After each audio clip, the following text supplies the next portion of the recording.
Alors, je vais vous poser à tous les trois la même première question, finalement, qui fait écho à des échanges que l'on a déjà eus au cours de cette matinée, à savoir quelles sont, de votre point de vue, les problématiques majeures de vos homologues et la façon dont vous percevez leurs conditions de travail et d'emploi.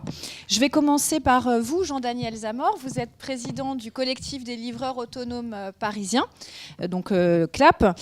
Vous êtes vous-même livreur à vélo, activité que vous aviez choisie initialement pour avoir un revenu tout en poursuivant vos études en master, si je ne m'abuse. C'est ça. Voilà. Alors, comment vous... Tenez, je vais vous donner le micro. Qu'est-ce que vous pouvez nous dire de votre point de vue sur les conditions de travail des livreurs à vélo?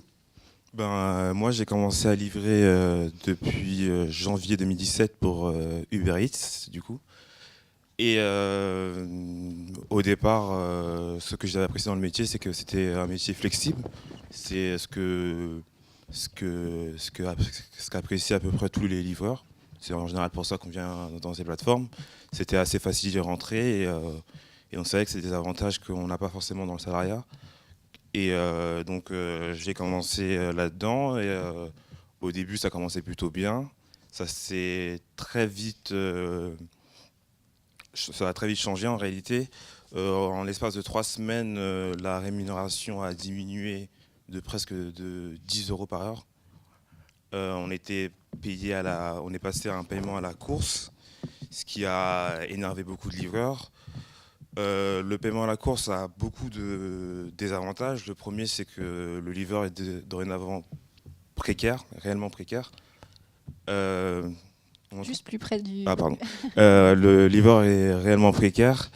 On est totalement dépendant de la plateforme, étant donné qu'on dépend du nombre de courses et qu'on dépend également du nombre de livreurs présents.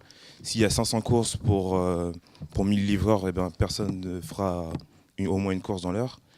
Et il y a aussi la problématique des risques que prennent les livreurs. J'ai pu constater que dès qu'on est passé à une tarification à la course, mes collègues ont instantanément et très logiquement commencé à prendre des risques sur la route pour pouvoir aller le plus vite possible, pour pouvoir faire le plus de courses possible, pour pouvoir vivre de son travail dignement en fait. Et donc ça c'est le premier problème que j'ai pu constater. Donc j'ai assez rapidement quitté Uber Eats parce que mes chiffres d'affaires sont devenus tout simplement catastrophiques. Et donc je suis passé chez Stuart qui me permettait encore d'être payé à l'heure sous certaines conditions. Et là encore, j'ai été assez surpris de voir qu'il y avait un véritable lien de subordination qui était mis en place. Un lien de subordination qui n'était pas encadré par le législateur. Il y avait une méconnaissance de nos droits par rapport à la santé. On pouvait nous demander de porter des courses, enfin on n'avait pas le droit de refuser des courses qui faisaient moins de 12 kilos sur une distance de moins de 15 km, ce qui est juste énorme mais terriblement dur à porter, même pour quelqu'un de sportif. On n'a pas vraiment de discussion avec les plateformes. Ça c'est l'autre point. Ça, et il y a aussi un aspect qui est vraiment problématique dans l'ubérisation, en tout cas chez les livreurs, c'est qu'on a vraiment l'impression que l'état de droit s'arrête là où l'ubérisation commence. Par exemple, 80% aujourd'hui, on va dire peut-être 80% des livreurs livrent aujourd'hui avec des scooters. Et il faut savoir que normalement, le scooter, pour livrer un scooter, il faut avoir une licence de transport de marchandises avec un véhicule motorisé. Et la quasi-totalité des gens ne l'ont pas en réalité. Et rien n'a été fait au niveau judiciaire pour arrêter ça. Ça constitue une concurrence clairement déloyale vis-à-vis des gens qui ont payé cette licence, qui est autour de 1500 à 2000 euros, il me semble, pour 100 heures de formation. Il y a aussi le fait qu'il y ait de plus en plus de sous-traitance de location de comptes. On a essayé de pas mal relayer ça dans les médias, mais il y a énormément... Est-ce que vous pouvez expliquer où est-ce que c'est Ouais. Merci. Il y a énormément de personnes qui profitent du fait qu'il n'y ait pas vraiment de contrôle sur les commandes, que chacun puisse prendre une commande sans même être vraiment livreur, en donnant juste le numéro de la commande qui est écrit sur le sac qui est devant nous, donc c'est vraiment facile de prendre une commande. Et du coup, il y a certaines personnes qui louent leur compte à des tiers et donc qui permettent à des gens qui ne peuvent pas forcément créer une auto-entreprise, donc qui ne sont soit pas majeurs, soit pas français, et prennent un pourcentage sur le chiffre d'affaires. Alors, il faut savoir qu'au départ, le pourcentage prélevé était dans les alentours de 60%, puis face à la concurrence du nombre de personnes qui proposaient la location de leur compte, on est passé dans environ 30 à 40% en général pour un compte loué. Et donc, sachant que les chiffres d'affaires sont déjà pas forcément élevés, on précarise encore plus les travailleurs et là, on rentre vraiment dans une sorte d'exploitation dans l'exploitation. Et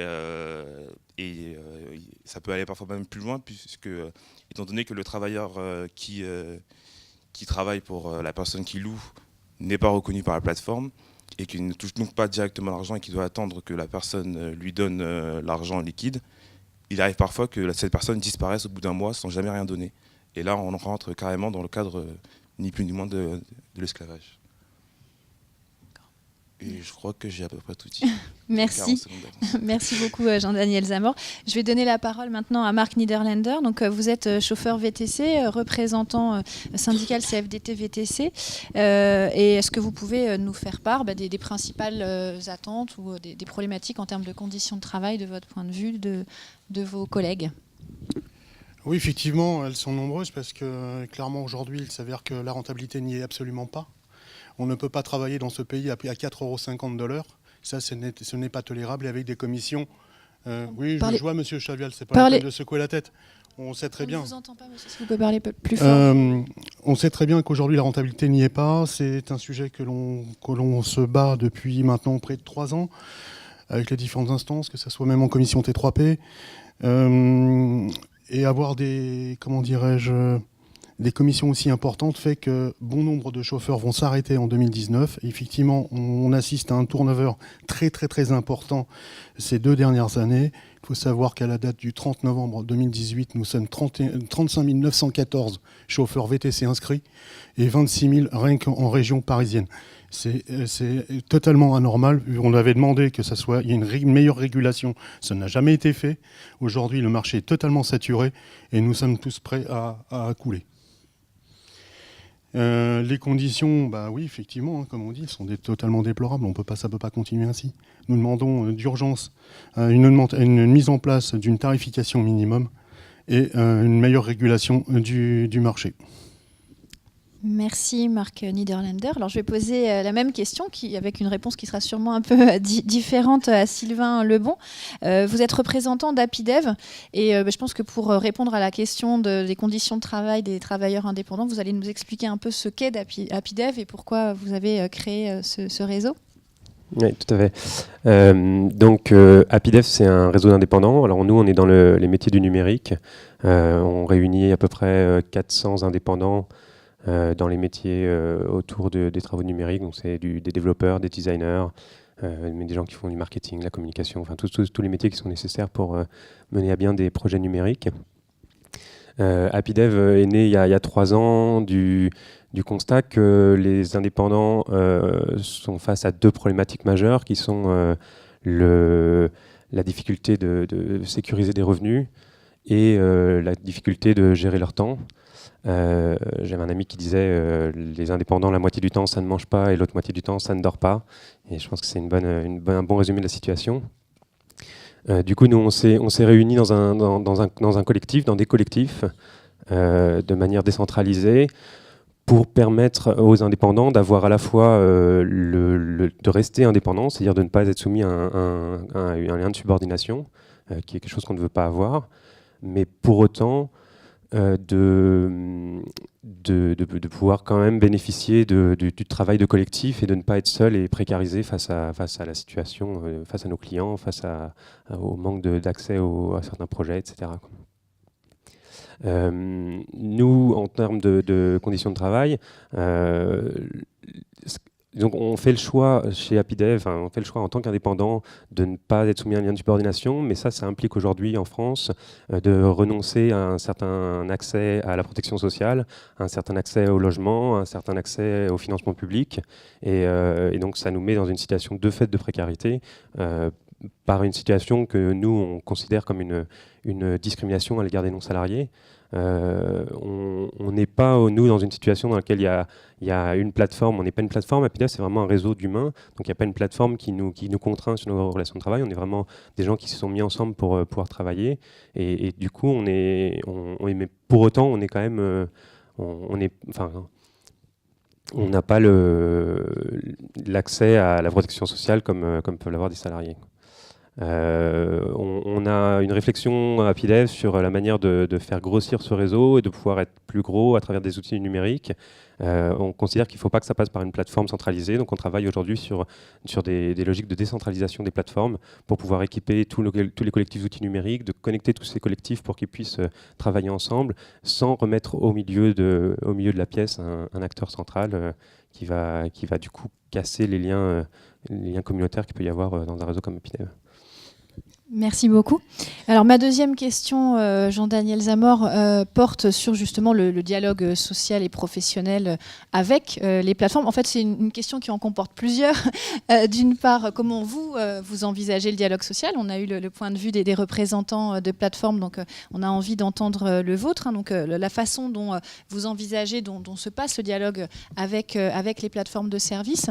Et puis peut-être nous expliquer aussi la façon dont vous vous positionnez en tant que collectif vis-à-vis des organisations syndicales. Peut-être revenir un peu sur la création du réseau et votre position aujourd'hui du CLAP par rapport aux organisations syndicales. Alors juste avant, j'aimerais juste revenir sur un petit point que j'ai oublié de préciser tout à l'heure.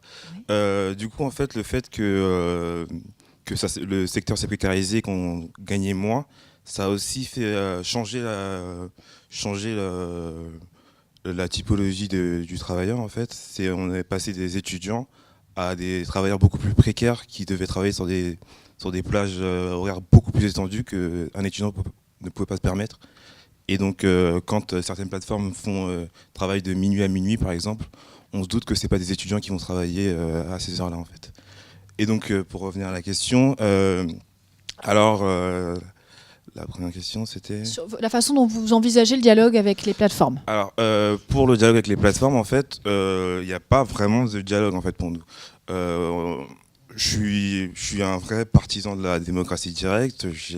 J'ai grandi dans un certain rejet du syndicalisme classique, mais le néo-syndicalisme que nous proposent les plateformes n'est quasiment inexistant. On ne dialogue pas à travers des sondages. On n'a même pas le retour des sondages. En fait, c'est les plateformes, c'est très opaque. On ne sait pas ce qui s'est passé, on ne sait pas ce qui s'est dit dans les sondages. Les tables rondes, on nous met devant nous en général des gens qui sont soit stagiaires ou alors qui nous répondent qu'ils ne sont pas capables et qui peuvent seulement remonter les informations. Donc c'est pas vraiment un dialogue. En fait, c'est juste que les nouveaux représentants seront choisis par les plateformes, mais que c'est eux qui feront office de représentants de nos doléances. En ce qui concerne les syndicats, le CLAP s'est construit sur un rejet du syndicalisme, en fait, parce que le CLAP s'est construit le 16 mars, le lendemain de la première manifestation de l'IVOR à vélo sur Paris. Et cette manifestation a viré au fiasco parce qu'il y avait des médias, des syndicats, notamment la CGT, et la France Insoumise qui étaient présents, qui ont fait des interventions publiques, les livreurs n'ont pas apprécié et ont eu l'impression d'être repris politiquement et ont donc décidé de faire une manifestation sauvage à vélo pour s'éloigner des syndicats, des médias et des politiques. Donc le lendemain de cette manifestation, il y a donc eu la naissance du CLAP avec les gens les plus motivés qu'on avait trouvés dans la manifestation. Et donc on a donc essayé de grandir sans appui syndical. On a assez rapidement compris l'importance des syndicats et ce qu'ils pouvaient nous apporter. Et c'est pour ça que depuis 1 an et demi, on a créé CAVAL, c'est la coordination d'action vers l'autonomie des livreurs, qui est un syndicat à portée nationale, qui réunit le collectif parisien, le collectif bordelais, qui lui est un syndicat rattaché à la CGT, le collectif lillois aussi, nantais et lyonnais. Et on a fait une réunion où on a décidé que ce syndicat devrait être attaché à... Enfin, ce syndicat devrait être rattaché à un autre syndicat. Et pour obtenir une certaine indépendance et pouvoir quand même essayer de travailler en bonne intelligence sans être forcément repris par un syndicat, on a donc essayé de mettre en place une intersyndicale qui est en construction aujourd'hui, avec certaines personnes qui sont ici présentes. Et le but, c'est vraiment de travailler main dans la main avec tous les syndicats et de profiter de leurs expériences pour ne pas faire des erreurs qu'ils ont pu faire et apprendre des différentes expériences pour avoir un réel combat et des vraies armes pour lutter contre les plateformes et leurs décisions unilatérales qui bouffent la vie des coursiers, des livreurs. Merci. Donc une évolution de votre positionnement par rapport aux organisations syndicales. Marc Niederländer, je vais vous vous poser la même question sur la façon dont vous envisagez le dialogue avec les plateformes, d'une part, et d'autre part, peut-être nous faire un retour sur les difficultés que vous avez pu observer autour de la structuration des intérêts des chauffeurs VTC, notamment les questions de représentativité que vous aviez évoquées lors d'un échange que l'on a eu ensemble, dans le cadre des commissions locales, par exemple. Oui, effectivement. En ce qui concerne le dialogue, il n'y en a quasiment pas, comme vient de me dire notre collègue et ami. Chaque fois qu'il y a des réunions, on n'y est pas convié, ou quand on y est, c'est en totalement opacité, on ne connaît pas ces personnes-là. Et bref, même les sondages qui peuvent apparaître, on s'aperçoit que c'est pareil, on n'a même pas les résultats. Donc on est dans une totale opacité avec ces plateformes, et notamment Uber, pour ne pas la citer. Oui, évidemment, les chauffeurs devraient tous être impliqués et surtout se syndiquer. C'est clair qu'aujourd'hui, on a du mal à avancer et de mettre en avant nos revendications qui sont quand même très importantes, notamment la détaxe sur le carburant ces derniers temps, la TICPE et notamment la mise en place de cette tarification un minimum qu'on le demande depuis maintenant près de 2 ans. Parce que clairement on ne pourra pas s'en sortir. Effectivement, l'apport de ces plateformes numériques, ces plateformes de mise en relation, effectivement c'est intéressant, ça a amené un vrai changement dans ce pays, c'est clair. Ça a répondu à une demande, mais il ne faut pas que ça soit fait à n'importe quel prix. Nous sommes tous des indépendants, mais nous sommes dépendants économiquement. Ça, c'est pas possible, ça ne peut pas continuer ainsi. Donc là, c'est clair que, clairement, j'invite tous les collègues VTC à se syndiquer, se rapprocher. Nous sommes déjà en contact avec bon nombre de chauffeurs et d'organisations, même qui se sont montés en association, pour que l'on arrive à monter une vraie intersyndicale et qu'on fasse un gros mouvement pour qu'on fasse changer les lignes. C'est pas possible. Merci Marc Niederländer.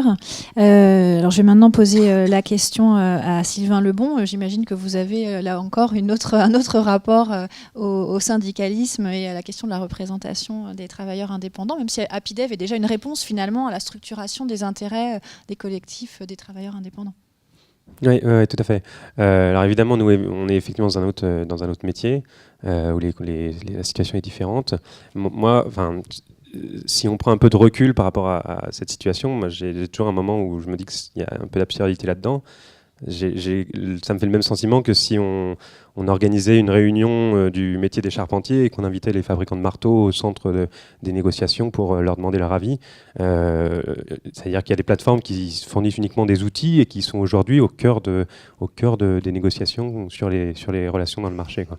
Alors c'est évidemment lié au fait, Odile Chagny l'a bien expliqué tout à l'heure, c'est lié à la situation de monopole dans laquelle l'effet de réseau place les plateformes, mais c'est une situation... je trouve qu'on devrait prendre un peu plus de recul dessus et se dire qu'il y a une aberration là-dedans, quoi. C'est pour ça que nous, vraiment, on travaille sur des logiques de décentralisation, parce qu'on pense qu'il faut pas surtout... la situation de monopole est délétère sur les marchés et qu'il faut trouver des alternatives à ça. Il y a des alternatives aujourd'hui, et donc vraiment, c'est là-dessus que nous, on se concentre pour avoir des situations différentes. Après, sur la question de la syndicalisation, dans nos métiers, on est dans on est culturellement et historiquement dans des milieux dans lesquels les gens sont peu syndiqués. Ils ont c'est quelque chose qu'ils ne connaissent pas bien et qui les préoccupe peu. Donc du coup, on a assez peu de liens à la base avec des syndicats. Et alors nous, on est en lien un petit peu avec des relations avec des organisations syndicales et avec des organisations patronales. La question qui se pose, c'est est-ce qu'on est censé être des patrons ou des salariés, sachant qu'on considère qu'on est l'un et l'autre, et on considère que la relation de négociation qu'il y a traditionnellement entre les uns et les autres ne nous concerne assez peu, en fait, puisqu'on n'a pas... On refuse justement le lien de subordination qui caractérise ces relations-là, quoi. Merci beaucoup à tous les trois. Je vais demander à Marilyn Poulain de la CGT Paris, Anthony Métayer de la CPME et Fabien Tosolini de la CFDT de venir nous rejoindre. Alors, je vais commencer par Marilyn Poulain, de bien vouloir réagir aux propos entendus et de la même manière que lors de la première table ronde, nous donner aussi la position de la CGT par rapport à la représentation de ces travailleurs indépendants. Je pense que c'est un enjeu fondamental. D'une part, nos organisations syndicales, je parle de manière générale, je pense que c'est notre responsabilité aujourd'hui d'être le reflet du salariat, en tout cas dans toute sa diversité, et face aux nouvelles formes d'exploitation aussi, soyons clairs. Comme justement certains de nos camarades ont pu en faire part. C'est essentiel, en effet, parce que pour nous, il est évident qu'il y a ce qui est en jeu, c'est la question de la protection de ces travailleurs, protection sur le marché du travail.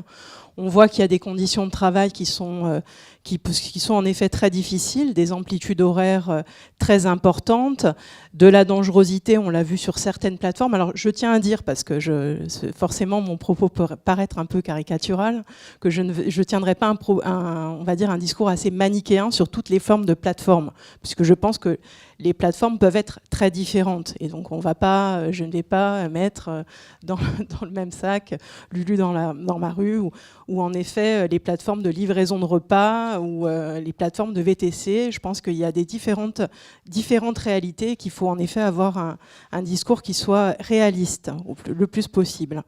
Ce qu'on le voit, c'est qu'en effet il y a des situations, des conditions de travail à la tâche, travail on va dire à la course, mais qui nous renvoient quand même à certaines réalités. Moi, il s'avère que je travaille beaucoup sur la question de la lutte contre le travail illégal à Paris, et c'est vrai que en termes de précarité, en termes de conditions de travail, quand on est dans le cadre de l'Agora parisienne, on avait évoqué ce sujet, j'avais un peu évoqué de manière provocatrice un petit peu la question des conditions de travail contraires à la dignité humaine et l'abus de vulnérabilité. Et je pense qu'il y a une réalité, et je persiste dans ce sens, dans certaines situations, puisqu'on a quand même des rémunérations qui sont insuffisantes par rapport à un travail donné, clairement. Donc c'est une des problématiques en termes légaux des conditions de travail qui peuvent être contraires à la dignité humaine. On le voit sur les amplitudes horaires. Il y a une situation très symptomatique, c'est la sous-traitance justement des contrats, ce que tu évoquais, Jean-Daniel, sur la question de la sous-traitance à des personnes vulnérables, puisque des personnes sans titre de séjour, des personnes mineures, étrangers isolés. Donc en général, c'est très symptomatique, puisque souvent c'est sur des métiers que peu de gens veulent faire, sur des métiers extrêmement pénibles, extrêmement flexibles, et en général, c'est assez révélateur de conditions qui se précarisent énormément. Et je pense qu'il y a quand même un niveau d'alerte, une alerte à sonner sur cette question de la précarisation. Il est évident que pour nous, en tant que syndicat, c'est un des enjeux, c'est-à-dire comment on encadre, comment on régule, comment on fait pour que ces conditions de travail ne se détériorent pas totalement. Je pense que voilà, c'est la nécessité de voir comment on peut travailler tous ensemble, comment partager nos expériences, comment ces livreurs ou chauffeurs peuvent s'organiser, se structurer, avoir un dialogue en effet qui permette un dialogue, mais aussi construire des rapports de force pour que les revendications de ces salariés puissent être justement prises en compte.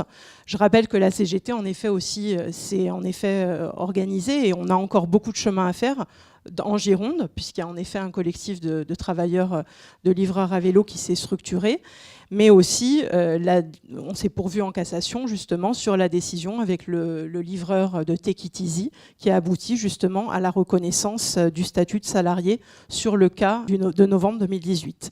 Donc en effet, on a une action pour que justement ces travailleurs puissent faire valoir le droit. Il est évident que, alors je sais que ça peut paraître arrière-gardiste pour certains, mais il est évident qu'aujourd'hui, la question du statut de salarié, la protection que cela apporte, la question de la protection sociale sont des enjeux fondamentaux. Voilà, je ne vais peut-être pas être beaucoup plus longue, mais je pense avoir dit ce que j'avais à dire. Merci Maryline Poulain. Je vais maintenant me tourner vers Anthony Métayer. Vous êtes secrétaire général de la CPME Paris-Île-de-France. Que vous inspirent ces témoignages? Alors vous pouvez réagir à ceux de cette table ronde, mais aussi à la précédente. Et puis nous donner la position de la CPME sur ces questions. Je vais essayer de réagir à effectivement tout ce qu'on a pu entendre jusqu'ici.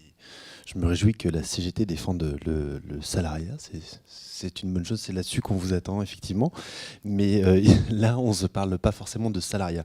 Alors, la situation est assez complexe, puisqu'on le voit depuis ce matin, on se parle de plateformes, et puis on parle de différents types de plateformes. Et les situations sont vraiment très différentes entre certaines plateformes où les revendications sont de travailler sur la protection sociale et d'autres où on est plus sur des questions de rémunération et de conditions de travail. Je pense que les problématiques ne sont pas forcément les mêmes et les attentes ne sont pas exactement les mêmes.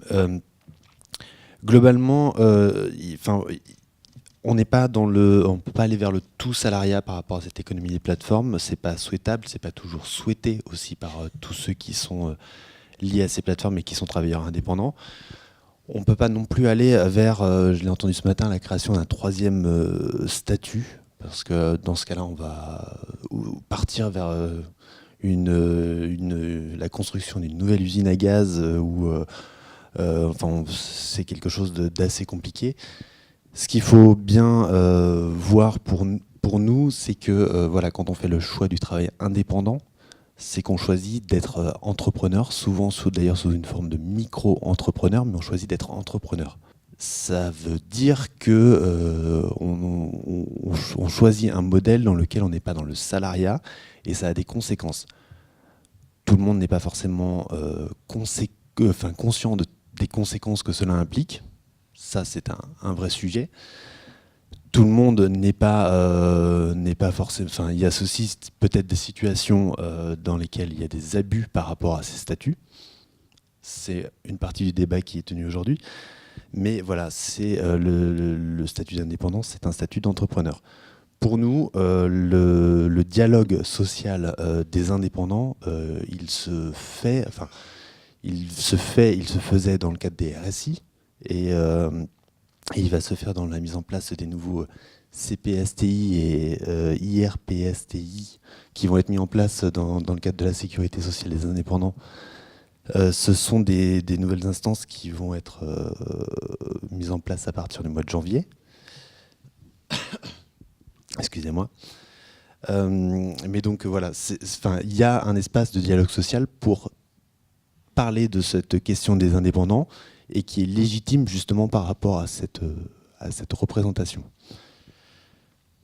Alors après, la question de garantir l'autonomie de ces indépendants, là je renvoie effectivement au travail qui est fait par les directs, par l'ACOS et les URSSAF aussi, pour contrôler ce travail, pour contrôler qu'il n'y a pas d'abus de toutes sortes, qui soient des distorsions de concurrence ou des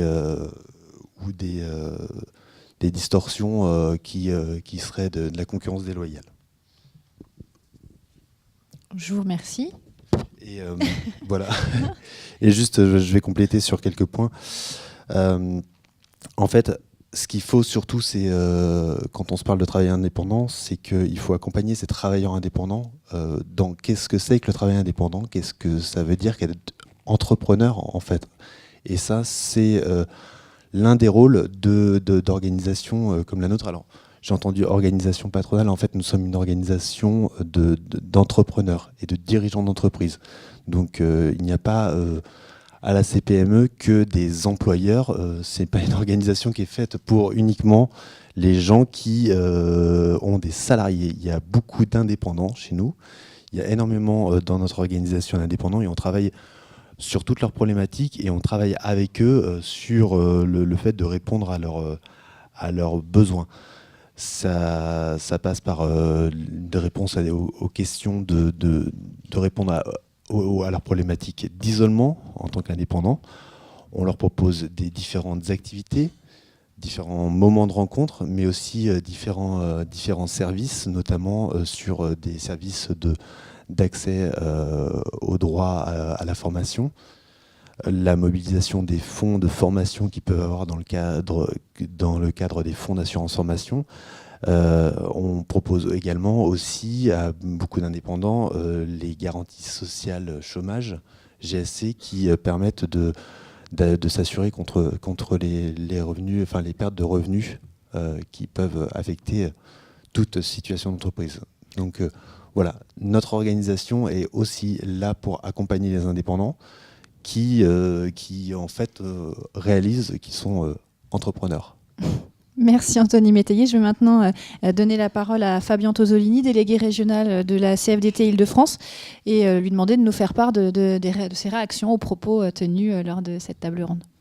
D'abord, merci de nous inviter et merci de pouvoir une fois encore débattre de ce sujet qui est de plus en plus important dans le monde du travail. Alors, moi, je voudrais d'abord revenir sur ce que nous ont dit les nouveaux travailleurs. Alors, ils le disent de façon différente, mais ils disent d'abord qu'ils ont fait le choix, et très souvent, majoritairement, le choix d'être auto-entrepreneur. Alors, pour différentes raisons, c'est la flexibilité, c'est la facilité d'accès à l'emploi, c'est une organisation de travail qui leur convient.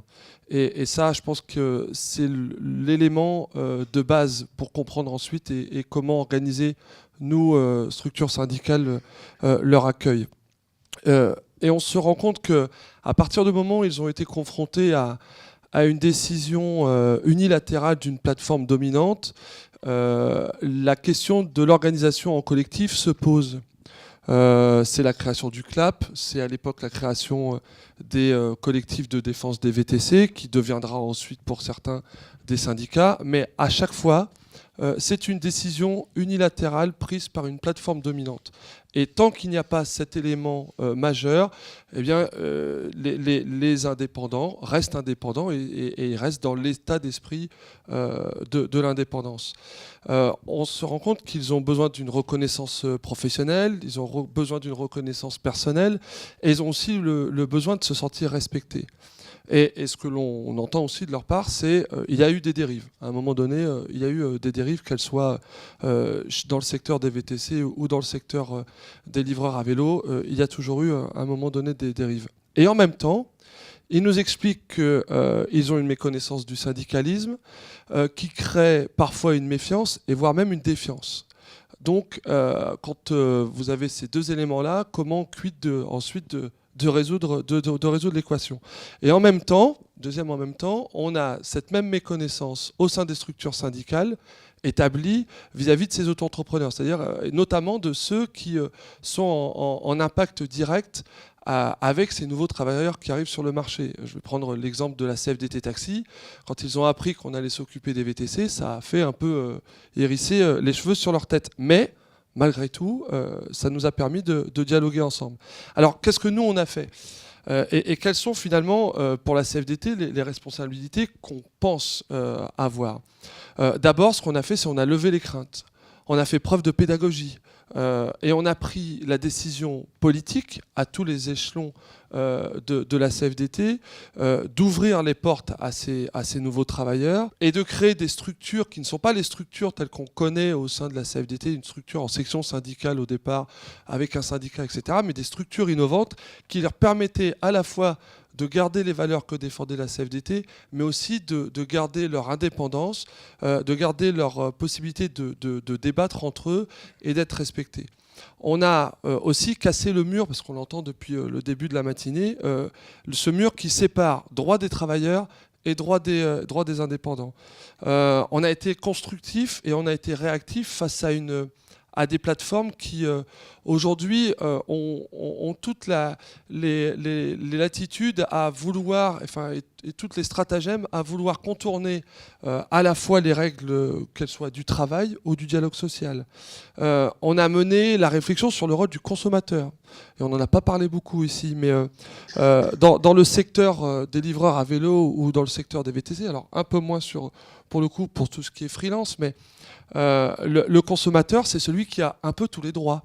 Et notamment le droit à l'accès au travail, qui est quand même, à notre sens, le plus important.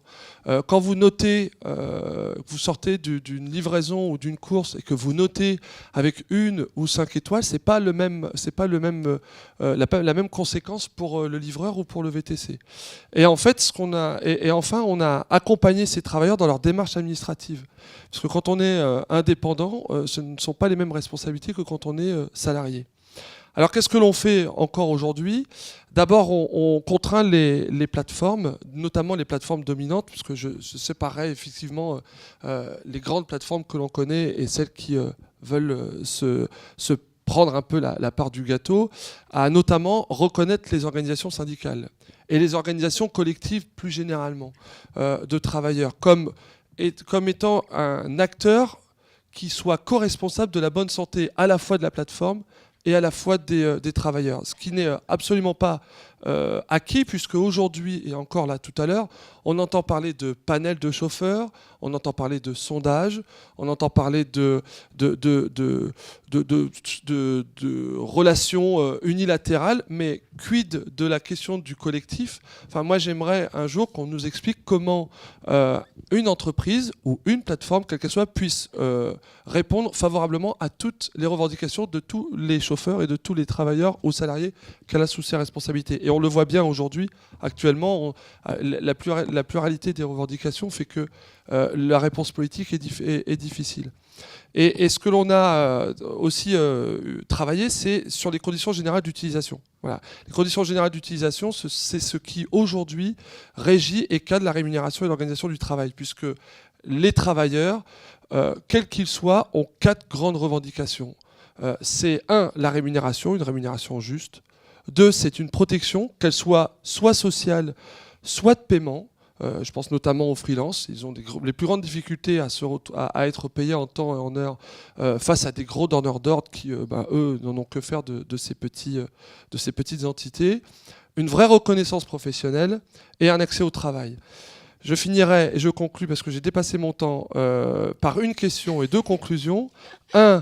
Quid de la construction d'accords et la contractualisation d'accords lorsque vous avez en face de vous des associations ou des collectifs régis sous la loi de 1901. Et 2 conclusions. On sait aujourd'hui que le secteur tel qu'il est, enfin ce monde du travail indépendant et des plateformes de services existe, et il est à la fois profondément ancré dans le monde du travail, mais aussi dans les coutumes et dans les us des citoyens français. Et si aujourd'hui on veut nous expliquer qu'il faut revenir 10 ans en arrière, faire disparaître ces plateformes, c'est une bonne chose. En contrepartie, nous, ce que l'on a décidé à la CFDT, c'est de dire, voilà, aujourd'hui, si on supprime la plateforme dominante du VTC, on met 40 000 chauffeurs de VTC sur le carreau. Donc, qu'est-ce que l'on fait de ces 40 000 chauffeurs de VTC ? Comment on fait pour faire en sorte qu'ils soient reconnus ? Et en gros, nous, ce que l'on dit, c'est il vaut mieux élever socialement ceux qui sont en bas plutôt que de vouloir les faire disparaître ou de niveler par le bas. Voilà. Merci beaucoup à tous les 6. Je vais vous demander de rester assis dans vos fauteuils pour répondre aux questions de la salle. Alors, il y a un doigt qui se lève là immédiatement, sachant que j'ai conservé d'autres questions qui ont été posées ou d'autres remarques qui ont été posées lors des précédentes tables rondes et qui pourront, je pense, obtenir des réponses ici. D'abord, merci à tous les intervenants. Brahim Souden, je suis syndicat à Force ouvrière. Je suis intéressé par ce qui a été dit par la CFDT. C'est très intéressant qu'ils soient à côté de la CPME. J'ai l'impression qu'ils disaient la même chose. Je suis un peu provoque, hein, je suis désolé. Non, jamais. Non, la question qui était posée, c'était de savoir si on avait affaire à des salariés ou non. Si on parlait de salariés, ils avaient affaire à rentrer dans des syndicats, parce qu'un syndicat se construit autour de l'organisation de salariés, c'est la loi, on n'y échappe pas, donc n'y échappons pas, revenons bien sur la chose de notre objet essentiel, qui est de syndiquer des salariés, donc c'est en relation de subordination, ou est-ce qu'on parlait d'association, ce qui a été bien posé à la fin, et on parle d'association. Et le troisième élément qui a été posé par la CPME de manière différente, c'était, vous voulez me dire, mais vous êtes une organisation professionnelle, à titre. Donc on a les trois statuts et la relation qu'il peut avoir. Moi je pose la même question lorsqu'on a la question qui est posée dans d'autres rapports de force. Je pense, moi je suis dans la grande distribution, le rapport que peut avoir le petit fournisseur par rapport à des grandes centrales d'achat, la question se pose de la même manière. Donc là, je me pose la question, et moi je me pose la question, et là je suis très intéressé par la posture prise par la CFDT, qui est de se dire que le syndicat s'ouvre vers d'autres formes de travail et cherche à l'organiser, ça c'est très intéressant. Moi je voulais revenir sur ce qui m'avait marqué au tout début, c'est le travail invisible, parce que qu'on ne le veuille pas, on parle à peu près, je crois, de pas loin de 900 ou 1 million d'entrepreneurs. Donc on a pris quelques exemples. Donc moi je pensais au travail invisible et surtout aux dernières photos qui ont été montrées et me posais vraiment la question de la santé au travail. Et je pense que les deux exemples pris par les deux personnes du CLAP et monsieur Parmark, excusez-moi, j'ai du mal à prononcer votre nom, montrent bien la difficulté qu'il y a. Et là il y a un vrai problème collectif qui est posé, qui est de se dire aujourd'hui, que ce soit pour les emplois qu'on connaît mieux, de tout ce qui est aide à domicile, les emplois de personnes qui se déplacent, qui vont sur les il y a une vraie question qui se pose. Parce que c'est du travail invisible qui est peu traité, et toute cette question qu'il y a de la sous-traitance, de la sous-sous-traitance qu'on a trouvé déjà dans le bâtiment est un vrai problème. Donc voilà, je me pose vraiment la question. Et puis derrière, mais c'est une question récurrente qu'on pose maintenant depuis une dizaine d'années, c'est tout ce qui concerne les risques psychosociaux qui sont cornés. Donc la santé, les risques psychosociaux sont posés. Et je pense que là, il y a des chantiers dans des lieux qui ne sont pas forcément... Mais je me pose vraiment la question, moi, en tant que force ouvrière, j'aurais quelqu'un qui viendrait, je viendrais l'aider parce que le mouvement associatif m'intéresse énormément. Mais là, il se posera la question, qu'est-ce que je fais en tant que syndicat ? Et là, j'ai peu de moyens et peu d'outils. Et excusez-moi pour la CGT, j'ai beaucoup apprécié la démarche et le résultat que vous avez obtenu en cours de cassation. Merci. Merci. Est-ce qu'il y a d'autres questions ? Oui. Bonjour, Victor Pietriga, je suis assistant confédéral à Force ouvrière et donc je voudrais rebondir sur ce que vient de dire mon camarade. Il y a quand même un moment qu'à Force ouvrière, on a pris en compte l'apparition des nouvelles formes de travail et notamment je pensais au cas de FOVTC qui a été mis en place déjà il y a un bon moment. Donc oui, il y a des structures qui existent au sein des syndicats même les plus traditionnels, pour représenter ces salariés. Et je les appelle à venir nous consulter si jamais ils ont envie de nouer le dialogue, parce que je ne sais pas si c'est déjà le cas. Voilà, c'était juste pour dire ça. Merci. Sylvain, il y a ici Sylvain Alias. Oui, ce que je voulais dire aussi et ajouter, c'est qu'au niveau, au niveau du rapport donc, entre les travailleurs et les travailleurs des plateformes, les plateformes elles-mêmes, au niveau donc, des pouvoirs publics, en tout cas des ministres en responsabilité là-dessus sur le gouvernement actuel, il est clairement donné des signaux que donc le business model des plateformes tel qu'il existe ici en France doit entre guillemets être préservé, mais néanmoins on peut se poser quand même des questions. Par exemple, tout à l'heure donc j'avais porté les exemples tels qu'ils existent dans des pays comme l'Autriche ou la Norvège, où même si, par exemple, les travailleuses et les plateformes en Norvège ont un statut de travailleuses et travailleurs indépendants, ils négocient avec les dirigeants des différentes plateformes dans des conventions collectives sur leurs droits. Et là-dessus, c'est clair qu'on peut voir, en tout cas pour ce qui est de la France, un véritable blocage sur tout ce qui est processus de négociation sérieuse sur les protections de ces travailleuses et des travailleurs, notamment, qui travaillent sur les plateformes de livraison des repas, qui est l'exemple le plus frappant avec les chauffeurs Uber, puisque c'est bien là où il y a des dizaines, on peut compter, plusieurs dizaines de milliers de travailleuses et de travailleurs qui, de fait, ont une activité d'emploi tous les jours, quoi. Merci. Est-ce qu'il y a d'autres... Oui, il y a une autre question ou réaction ? Bonjour, je suis Jean-Luc Duterre, je suis psychologue du travail, donc je ne suis pas impliqué directement. Mais je reviens sur ce qu'a dit... je cherche votre nom, j'ai oublié, monsieur de la CFDT, et qui a très bien essayé de remettre dans le circuit le consommateur, c'est-à-dire le citoyen. On parle de dialogue social ici entre les plateformes et les rendeurs de services. C'est plus, je crois, un trilogue qu'il faudrait organiser, un trilogue sociétal, parce qu'on est vraiment dans un changement de paradigme sociétal. On n'est pas que dans le social.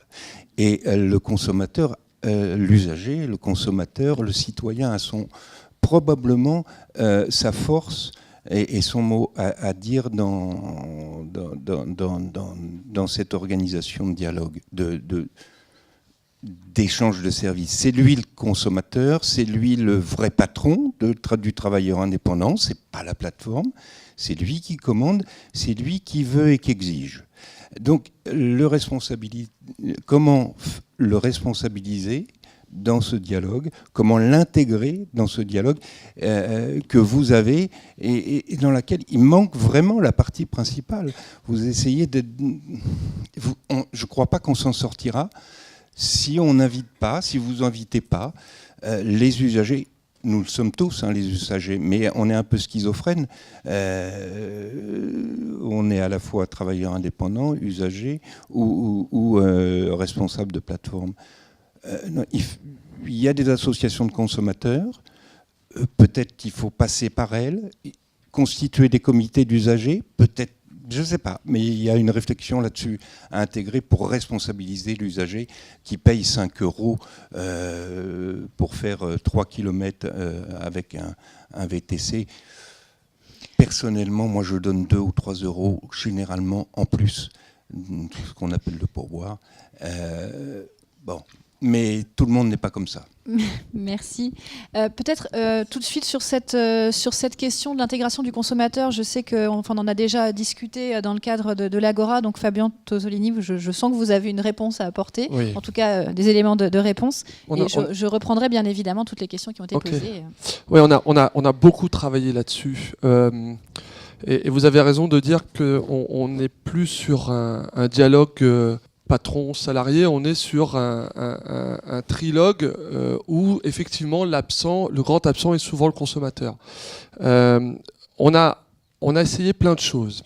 On a essayé l'appel au boycott, ça n'a pas fonctionné, ou très peu. On a essayé de contacter les associations de consommateurs. Elles ne se disent pas être responsables du citoyen lambda, alors que pourtant ça s'appelle des associations de consommateurs. Mais votre question me permet d'effectivement de montrer l'importance du consommateur aujourd'hui dans ce secteur. Vous avez maintenant des dérives de consommateurs sur lesquelles les organisations syndicales sont obligées de lutter. Et je vais vous donner un exemple très concret, celui qui consistait à faire des déclarations inacceptables auprès des plateformes lorsque vous utilisiez un VTC pour vous faire rembourser une course à 3,50 €. Enfin, 3,50 € pour le chauffeur, 5 € pour celui que vous payez, pour ce que vous payez. Et c'était ces pratiques qui consistaient notamment à dénoncer un chauffeur pour attouchement sexuel. Voilà, rien que ça. C'est des choses qui se transmettaient de forum en forum. Et on a vu apparaître ça dans les différentes grandes agglomérations, mais surtout Paris. Et il a fallu agir là-dessus en allant porter plainte. Et au moment où nous avons porté plainte, nous avons accompagné ces chauffeurs qui étaient donc victimes de dénonciations calomnieuses, on s'est rendu compte que le chauffeur n'était pas forcément protégé à l'heure actuelle par à la fois la législation et par la plateforme en tant que telle, puisque et l'un et l'autre renvoyaient le bébé et se disaient nous, plateforme, la seule chose qu'on peut faire, c'est donner l'identité de cette personne avec la dénonciation calomnieuse à partir du moment où il y avait une plainte établie. Sauf que la plainte établie ne pouvait pas être recevable puisque dans la loi, aujourd'hui, c'était très compliqué de le prouver. Voilà. Et je finis juste la petite réponse sur l'intérêt que porte Force ouvrière au fait que la CFDT se soit ouverte aux nouveaux travailleurs. En fait, on n'a pas été les chercher, les nouveaux travailleurs, c'est eux qui sont venus. Et si on a pris la décision politique à toutes les échelles de la CFDT, c'est pour éviter ce qu'on vient d'entendre. C'est-à-dire d'un côté, on ne comprend pas qu'un syndicat puisse s'ouvrir aux nouveaux travailleurs, et de l'autre côté, nous, on a pris la décision politique de s'ouvrir aux travailleurs, dans une même structure syndicale. Voilà. Et ce qui fait qu'aujourd'hui, c'est un peu notre force. On est désolé d'avoir pris cette décision et de l'avoir fait, mais pour l'instant, ça fonctionne. Est-ce qu'il y a d'autres... Marilyn Poulain de la CGT qui veut réagir ? Je pense qu'il faut peut-être pas forcément tirer la couverture à soi, puisqu'a priori, on est 3 exemples à avoir des syndicats FO-VTC, la CGT aussi a des organisations. Je veux dire, ce qui montre que je vais pas jouer CGT, justement, c'est que nos organisations syndicales sont en capacité de s'adapter à, en effet, ce salariat. Alors, je précise ce qui a l'air de faire sourire la personne de la CPME, mais c'est vrai. Pour nous, en effet, il y a une forme de lien de subordination qui semble évident. Après, il y a des travailleurs qui, en effet, font le choix d'être indépendants. Je ne le nie pas. Le fait est qu'il faut, en tout cas, pour nous, il semble préoccupant que nos organisations syndicales, en tout cas, prennent en compte les revendications de ces travailleurs. Et c'est assez évident qu'il faut qu'on pousse dans ce sens. Et je pense que ça montre qu'on est quand même en capacité de s'adapter les uns et les autres. Sur la question peut-être de la santé au travail, est-ce que vous voulez réagir, la prise en compte de la prévention des risques santé au travail? Est-ce que vous avez des éléments complémentaires? C'était plus une réaction, je pense, qu'une question, mais... Sur les questions de santé au travail, ce qu'il faut savoir, c'est que d'abord, ce n'est pas la priorité des nouveaux travailleurs. Ce n'est pas leur priorité au départ. Et on n'a pas de données. On n'a pas de données qui nous permettent aujourd'hui de se dire sur quel axe de santé au travail nous pourrions travailler. Alors évidemment, il y a les remontées de terrain que font le CLAP, que font les VTC et que peuvent faire aussi les collectifs de freelance, même si effectivement les questions de santé au travail ne sont pas les mêmes pour les freelanceurs que pour les livreurs à vélo qui livrent à Noël sous la neige. Mais on n'a pas de données officielles. C'est-à-dire que, il faut aussi se dire quand même que ce secteur des nouveaux travailleurs n'a que 6 ans d'existence. Uber est arrivé en janvier 2013 sur le territoire. Donc on n'a pas 100 ans d'existence de convention collective derrière nous. On a 6 ans avec des structures qui ont explosé auprès desquelles on a été obligé de courir constamment et d'être toujours dans la course plutôt que dans l'anticipation. Et nous demander aujourd'hui, et demander à ces livreurs, à ces chauffeurs, à ces freelances de se structurer comme sont structurées des sociétés ou des secteurs d'activité qui ont plus de 100 ans. Je prendrais le parallèle entre les taxis et les VTC. Les taxis, c'est plus de 100 ans de convention collective. Les VTC, c'est 6 ans d'existence. Voilà.